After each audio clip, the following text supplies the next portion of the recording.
ایک لمبا قد، سادہ لباس، آنکھوں میں عزم کی چمک، ایک شخص جو بندوق نہیں اٹھاتا مگر جس کے نام سے سلطنت برطانیہ چونک جاتی تھی۔ کیا عدم تشدد بھی جہاد ہو سکتا ہے؟ کیا صبر طاقت بن سکتا ہے؟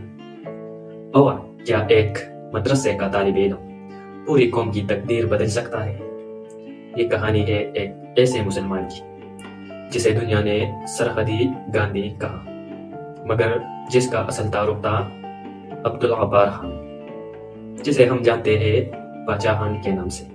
ما سره دا وعده وکړئ چې موږ به کوشش کوو د پښتون د یووالي د یوې لورې 19ویں صدی کی آخر جب برصغیر غلام تھا، جب سرحدی علاقوں میں جہالت، انتقام اور قبائلی دشمنیاں عام تھے، تب ایک بچے نے آنکھ کھولی۔ 1890 عثمان زئی 400 تھا، آج کا خیبر پختونخوا۔ یہ بچہ آگے چل کر صرف سیاسی رہنما نہیں بنا بلکہ اصلاحی تحریک کا بانی بھی بنا، ایک ایسی تحریک جو اسلام کی تعلیمات، صبر، اصلاح، تعلیم اور امن پر کڑی تھی۔ باچا خان کی زندگی ہمیں یہ سکھاتی ہے کہ اسلام صرف عبادت کا نام نہیں، کردار کا نام ہے، خدمت کا نام ہے، ثابت قدمی کا نام ہے۔ بچپن اور تعلیم کا سفر، گاؤں کی کچی گلیاں، سادہ گھر مگر گھر میں دینداری کا ماحول۔ ان کے والد بہرام خان ایک معزز زمیندار تھے۔ انہوں نے اپنے بیٹے کو تعلیم دلانے کا فیصلہ کیا۔ باچا خان نے مشن اسکول پشاور میں تعلیم حاصل کی۔ وہ ذہین تھے مگر ان کے دل میں ایک سوال ہمیشہ زندہ رہا، میری قوم کیوں پسماندہ ہے؟ قبائلی لڑائیاں، خونریزی، تعلیم کی کمی۔ انہوں نے دیکھا کہ اصل جنگ باہر سے زیادہ اندر ہے، جہالت کے خلاف جنگ۔ یہ وہ لمحہ تھا جب ایک نوجوان کے دل میں اصلاح کی آگ جل اٹھی۔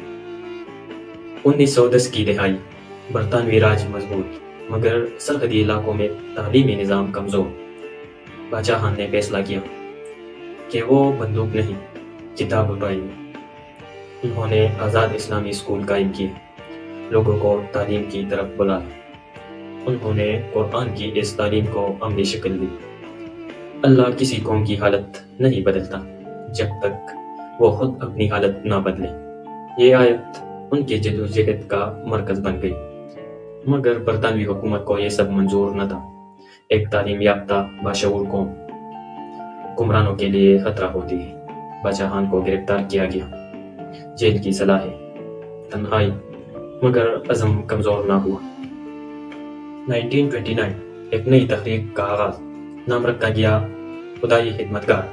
ہم خدائی خدمتگار ہیں، لیکن آپ کو بتانا چاہتا ہوں کہ خدا کو خدمت کی ضرورت نہیں ہے۔ یہ تحریک اسلامی اخلاقیات پر مبنی تھی۔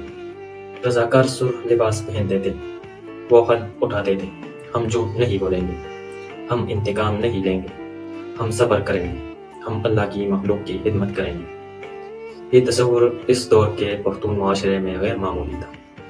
1930 میں قصہ خوانی بازار پشاور میں احتجاج ہوا۔ برطانوی فوج نے فائرنگ کی، بے گناہ لوگ شہید ہوئے، مگر خدائی خدمتگاروں نے جواب میں گولی نہیں چلائی۔ وہ ڈٹے رہے، عدم تشدد پر قائم رہے۔ یہ لمحہ تاریخ کا اہم موڑ تھا۔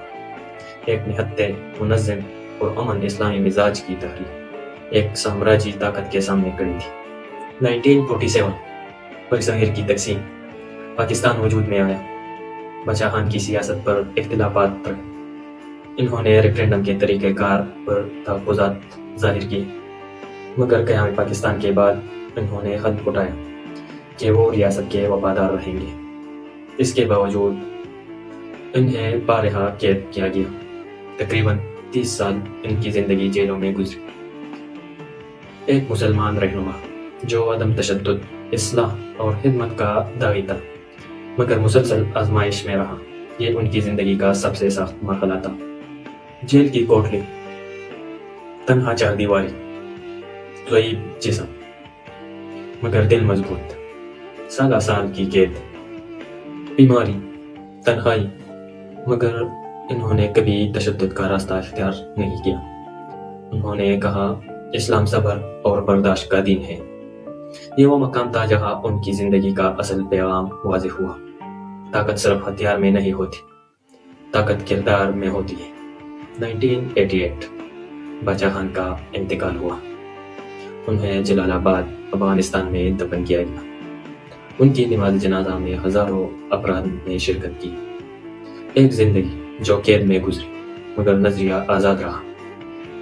باچا خان کی زندگی ہمیں کیا سکھاتی ہے؟ یہ کہ اصلاح بندوق سے نہیں آتی، تعلیم سے آتی ہے۔